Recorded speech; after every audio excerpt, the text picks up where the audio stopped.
Hello and welcome to another model building workshop. I am Mr. Allen. I am coming to you from my basement workshop here in Providence, Rhode Island, doing this on behalf of the Community Libraries of Providence, the Smith Hill branch in particular. Today we're going to be looking at the Cromwell. Yeah, this is the Tamiya kit. Came out, I think, in the late 90s, I believe. So the Cromwell is just a continued development of British cruiser tanks in World War II. And this is a nice kit, and it was really enjoyable to build. I really enjoyed this, putting this together. It's the typical ease of assembly that, I think we're all used to with these Tamiya kits. Oops. And goes together nice. It has gluable vinyl tracks, which I thought went together really well on this. Just a word of advice, though, I didn't find out on this kit, but on other kits like the T-72 and the Panther tank, the Panther G, I noticed that when I painted the vinyl tracks, these are gluable tracks, but when I painted them with an enamel paint instead of the Tamiya acrylic, they kind of cracked and disintegrated. So I don't know if that would happen on these kits as well. I'm not sure. I used Tamiya paint on this one, so the acrylic. So yeah, anyway, something to keep in mind. I wouldn't take the risk. I would probably use an acrylic base because something about the enamel, it just literally cracked and crumbled, and there it was, gone, as they say. So let's take a look at the instructions, and I was able to get a nice set here of instructions from ScaleMates online because I've lost the original instructions, and some other things for this kit, like the crewman, is gone because of I think I mentioned before, I had a bit of a flood here. I know that's becoming a big thing in the United States lately these days, is floods, and more floods. Anyway, at least I didn't have a bad one, but still did lose some things. So here's the instruction sheet with the typical history.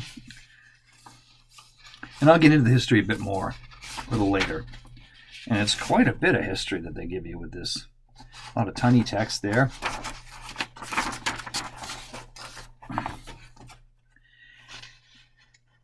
And it talks a little bit about the different armored units here. It mentions the 7th I'm reading the German.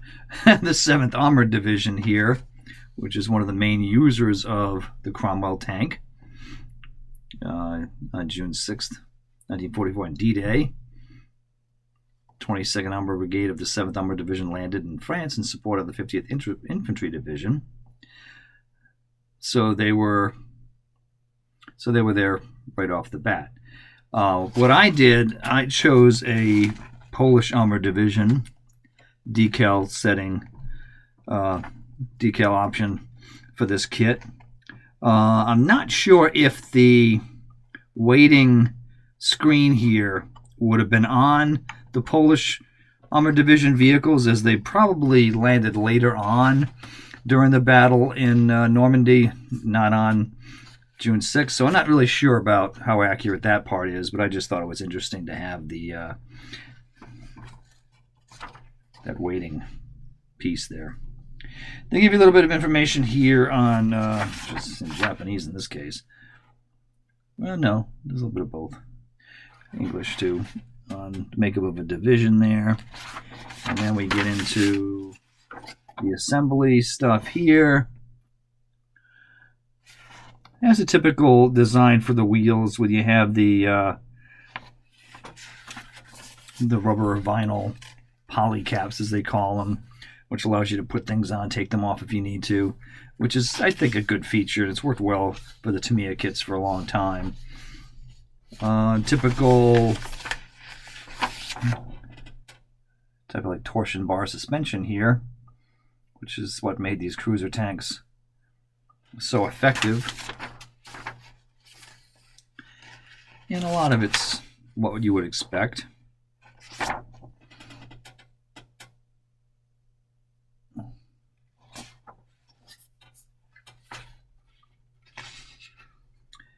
There's some photo etch or mesh here.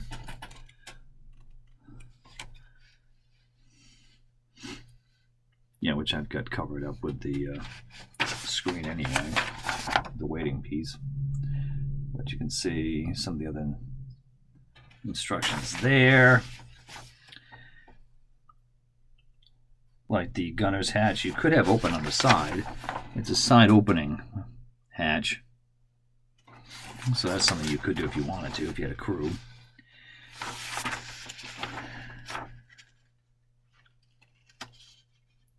Gun design's rather typical.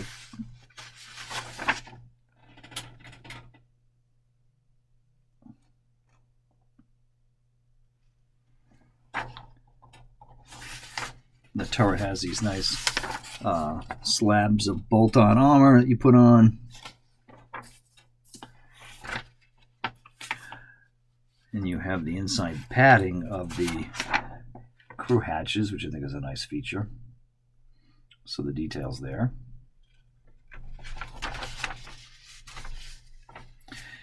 Yeah, and it gave you one crew figure, one commander, which wasn't bad, holding the radio.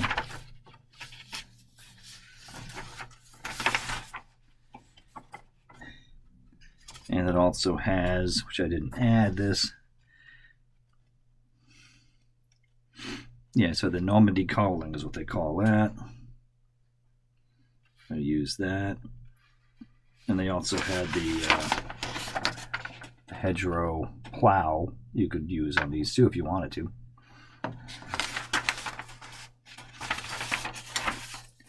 And it has a few different decal options here.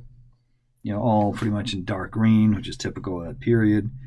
This is the 7th Armored Division, 22nd Armored Brigade, as I mentioned earlier here, which was the one that was famous in Normandy during the D-Day period. And it has some other ones here, too.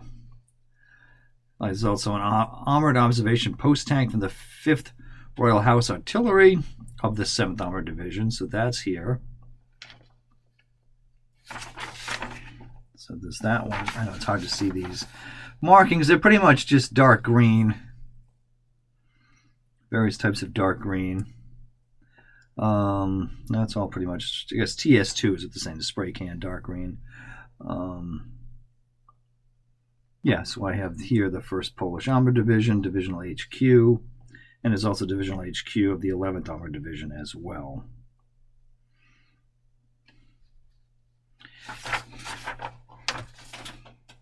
So it's not a bad size kit. So the Cromwell, I'm going to get this out of the way because it's going to drive me crazy. Don't mind me. Just get this out of the way. Okay. So they have different types of, the decal options give you different allied stars. The Polish one here has these two little ones on the boxes. Most of them have a larger star or star and circle that's on the top of the turret. Here's that fording hood there. You can see the markings for the Polish Armored Division there. The machine gun, the hatch. This one on the side here opens up if you wanted it to. Top turret hatches. Both of them can open. I just chose one. I was going to put the commander in there. I may have to source another commander.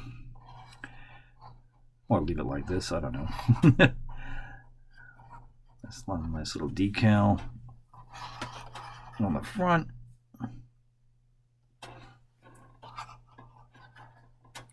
So this was the tank that was in between the Crusader and then the Comet, if that makes sense. I mean, it's kind of making it sound less significant than it actually is.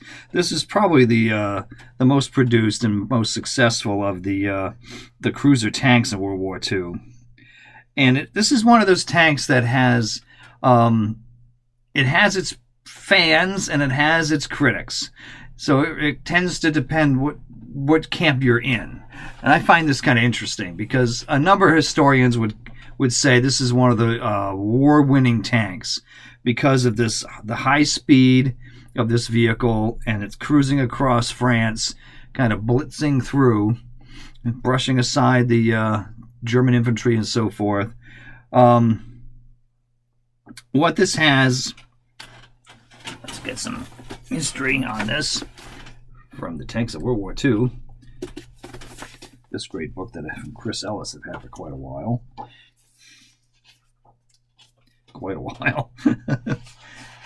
And it gives you some examples here. Of course, this is covering the Cromwell, the Comet, Charioteer, Challenger, some other post-war variants of this vehicle. You know, here's the Comet here, which is really quite the tank. Showed up very, very late in the war. So the Cromwell was getting into units by November of 43. And this had the Rolls-Royce Meteor engine, which was a spin-off of the Merlin Aero engine. So this was basically equipped with the land version, shall we say, of that engine. Early ones of the series still had the old Liberty engines, and they were referred to as the Centaur, which looks very similar to this. So just a slight difference. And that model, I think, is available as well by Tamiya. So this is the A27M.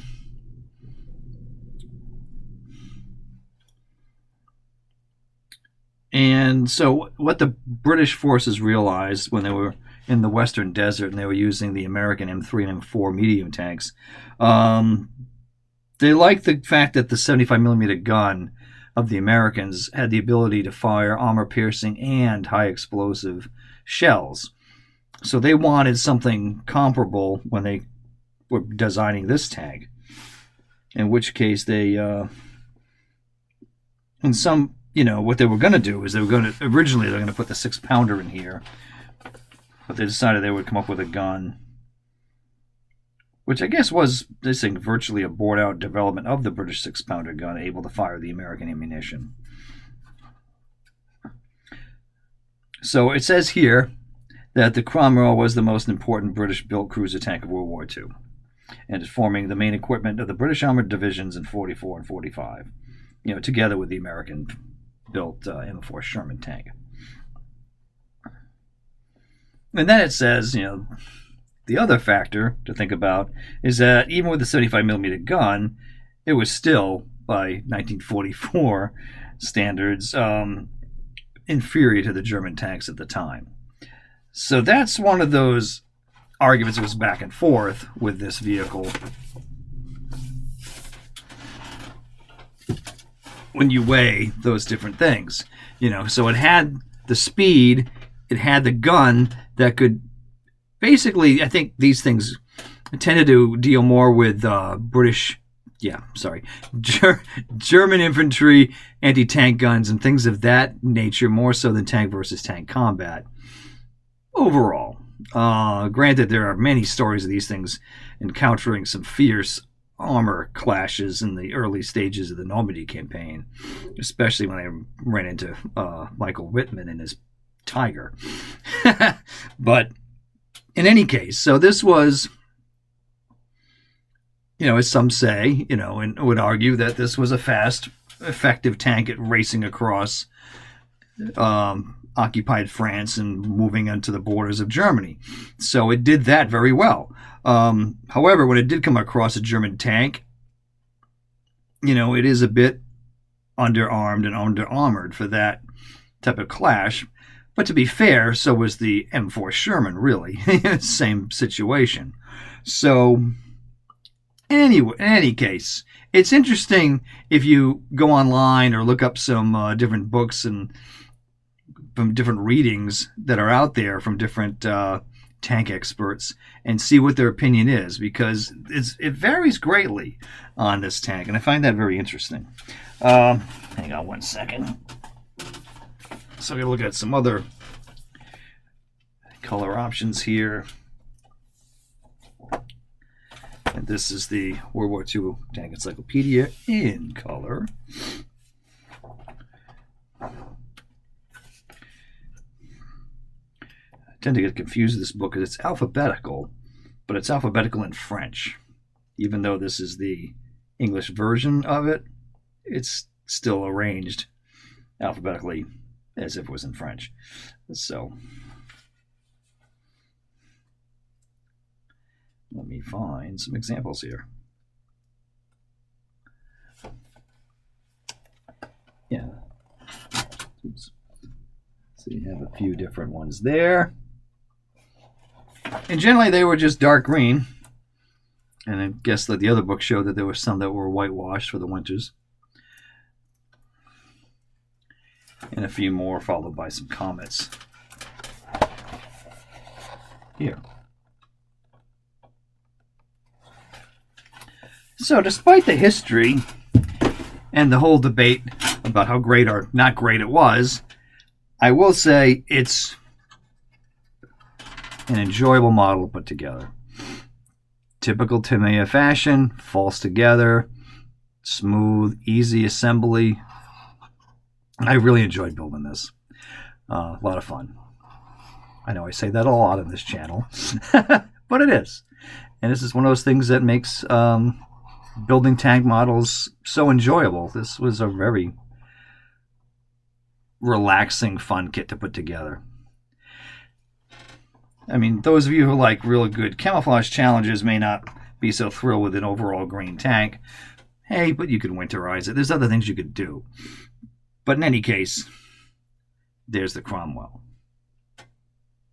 All right, so we will see you guys next time on the Model Building Workshop. Keep building and stay warm. We'll see you.